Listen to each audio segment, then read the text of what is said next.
Right. In that case, let's officially start. I'll let you do the honors. Fantastic. All right. It's been a few weeks since we've done the last pod, Charles. I think it's been 5 weeks, actually. 5 weeks. There you go. Who's counting? And a lot has happened over the past 5 weeks. A lot has happened. Claude, a few advancements there. Yes. Fable 5, did you get a chance to use it before it was I temporarily suspended? No, I didn't get a chance to use Fable 5, but I've got a lot of opinions about Fable 5. You see, the CEO, I forget his name, the one with the curly hair, I think you know who we're talking about. Obviously, I'll cite this in the bottom of the description. Mm-hmm. I think he's a brilliant marketer because he talks up his models in order for it to sound more powerful than it is. And even the name of it, called Mythos, which is a range of different Greek mythology stories and legends, is part of the marketing process. And so I feel that that model that he's talking about isn't nearly as powerful as people make it is, but he's talked it up so much that people like the US government all of a sudden feel that, oh, this is way too much for it to be released. It's going to be a national danger, and to effectively kill it before it becomes a national danger. What's your opinion about Mythos? I didn't get to use it enough before it went offline. In terms of Fable 5, but it's definitely interested me, where do they come up with these terms from? And you're right, it is marketing. How you package it up makes all the difference in terms of uptake and hype as well, especially in this day and age. But I saw some videos of people demonstrating what they had built using the new model, and it was incredible. I mean, 3D designs that absolutely stunning, incredible animated imagery on websites. Some of the stuff they're doing on there is quite remarkable. Something you would need teams to be working on for weeks at a time. Some of the games that were being built, and just replicating other popular games from older generations. Quite incredible, quite stunning. I made an explainer video. So explaining the process for one of my clients, tax and accounting, explain the process of how we onboard clients, what we do differently, those kinds of things. And look, it was pretty good. It was pretty good, but I think the value of the prompt makes the big difference in the end, because what I was seeing other people do and what they were producing was far more advanced than what I was able to quickly throw together. Are you working on some of the new models?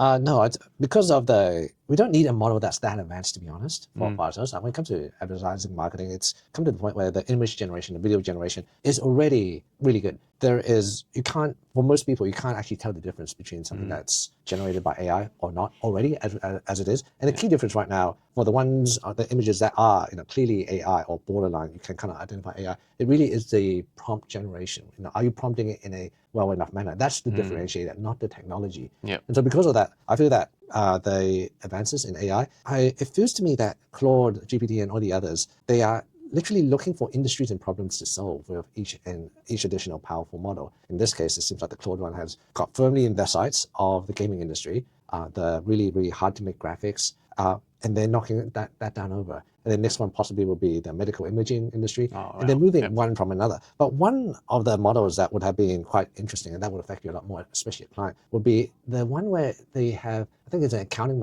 package for small, medium enterprises. I've yet to try that. I'll be trying that soon in Claude. Thoughts as to, do you think AI would eventually replace a lot of the work that some of your key clients does? In this case, it'd be accounting and potentially legal work, because that's all intellectual type of work. Yeah. What's the differentiator in your eyes? Well, I think the differentiator is your authenticity and your offer. I think if you can demonstrate that you guys are real, you are actually accessible, and you're able to provide the right advice based on the numbers and the data and the context. Experience obviously makes a really big difference. Trust, proof as well. So they're the key differentiators. How you package that up and put that into your presentation as a marketer or in a selling context is going to make a big difference. But definitely operationally, we're already seeing big advancements in how Xero operates and that, but it's going to get even more and more advanced, where that lower end piece around bookkeeping, I think, is going to shift dramatically. I as a customer of an accountant, accounting firm, obviously I have an accountant and a lawyer, I can attest that there is one thing that an accounting firm, such as some of your major clients or legal firms, don't have, has that an AI would never have, and that is professional indemnity insurance. A very quick word. My name is Charles. I run an agency called Cubic Promote. We are the leading supplier of promotional products and uniforms in Australia and also in New Zealand. We supply to 3,000 organizations on any given year. If you're looking for a reliable partner to supply you with merchandise for your office or uniforms for your organization, trust us, Cubic Promote. And now back to the show.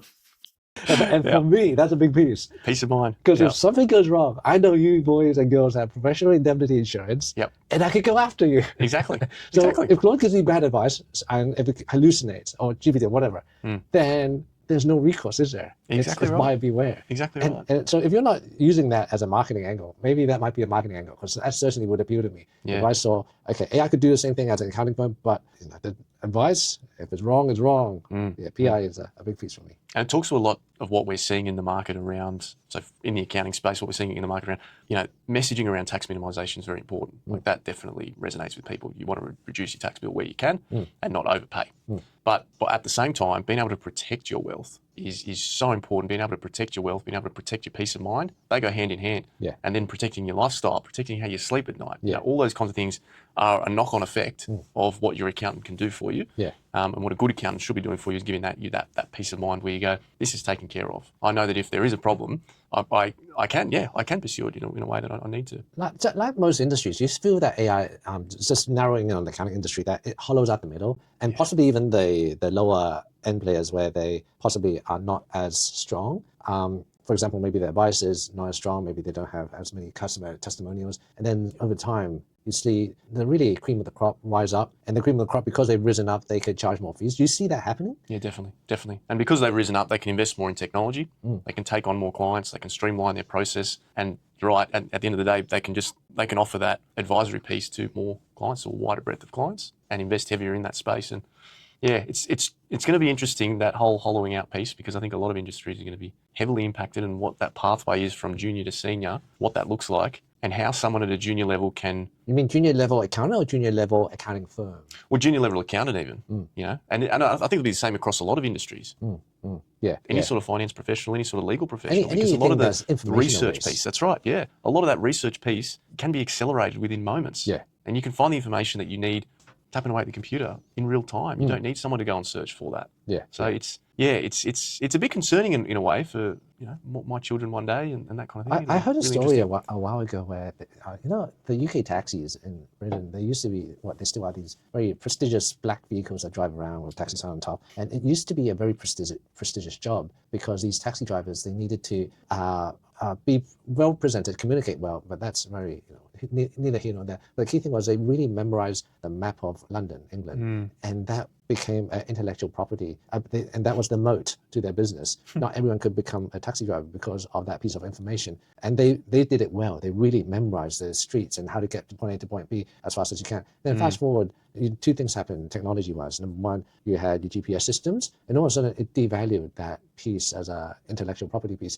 And B, you would take it one step further, where okay, now you have GPS. Now every Tom, Dick, and Harry can now become a taxi driver. Yep. And so it's really taken that role, which was previously a very prestigious role, and really dumbed it down by a lot. Yeah. And so that's a fascinating insight, and hopefully one that a lot of industries can avoid, because it's very scary stuff. Yeah, and I think it's the word avoid's probably going to be very difficult. I think they need to evolve. I think they need to accept that it's coming at a very fast pace. Things are changing at a very fast pace. Well, that example is exactly the hollowing out of the middle. So before you had a fleet of drivers in the UK, now you have one dominant company, hollowed out the middle. No more high quality drivers, but a fleet of lower quality drivers who may or may not barely pass their driver's exam, possibly may not know their roads as familiar as they should, rely heavily on the technology. And so also you have Uber that profits, you have the GPS systems and providers and the software that powers it that thrive really well. So that's the upper end. The middle end has hollowed out, and then you have these lower skilled laborers doing the driving. So hollowing out of the middle. What do you think the industry is like? I was listening to an Alex Hormozi podcast the other day, and he was talking about entertainment as a big industry going forward. How that's delivered certainly changes and has changed over time, but that's still going to be a big thing. Food, we're going to need to eat, and entertainment. Like he was saying, around entertainment's big, food's big, and medical, healthcare. Those will be the ones that he sees to endure, and certainly be able to stand the test of technology advancements. They're going to change shape and how things are delivered, sure, but people need to eat. People need a roof over their head. Do you see Australia in terms of construction? Do you see us, because we've obviously got a shortage of housing, do you see us importing more construction in terms of prefabricated and pre-built? Yes, I've got a lot of mates in the construction industry. And a couple of things that make Australia really unique. We built a artificial moat around ourselves. Construction is firmly inside that moat. Number one, the federal department involved in approving what is a safe building material, they're very strict with their practices, and I think that's the equivalent State Department as well. So that is an automatic moat. You have legislation around what can be brought in, what cannot be brought in, what is deemed safe and unsafe. On top of that, we have a very strict and small labor supply as well. Yeah. We don't have, not to speak bad, but it is what it is. In America, you have a lot of undocumented migration that goes into the supply chain of producing products, in this case, construction. We don't have that in Australia. We're very, very by the book here. Yeah. Geographically, we're very removed.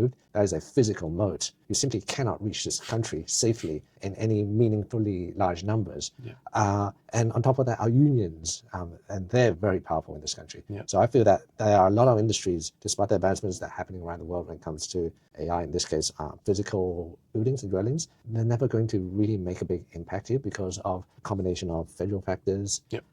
government factors, combination of physical, our country, as well as our labor. And so, yeah, it's probably good news for the construction industry. As a consumer, maybe a home for our children, probably not so, because I feel that the prices are always going to be somewhat inflated because of that. Yeah, especially around the capital cities. I think the luxury that certainly my parents had, even though they sacrificed a lot, but they definitely had an advantage in that, their salary to property prices was a lot more advantageous back then than it is now. A different mindset as well. Now a lot of people see it as an investment asset. That was never an investment asset back in my parents' day. Like investment, pick a share, it never was an investment asset. So the culture on how we see property is very different. Yeah.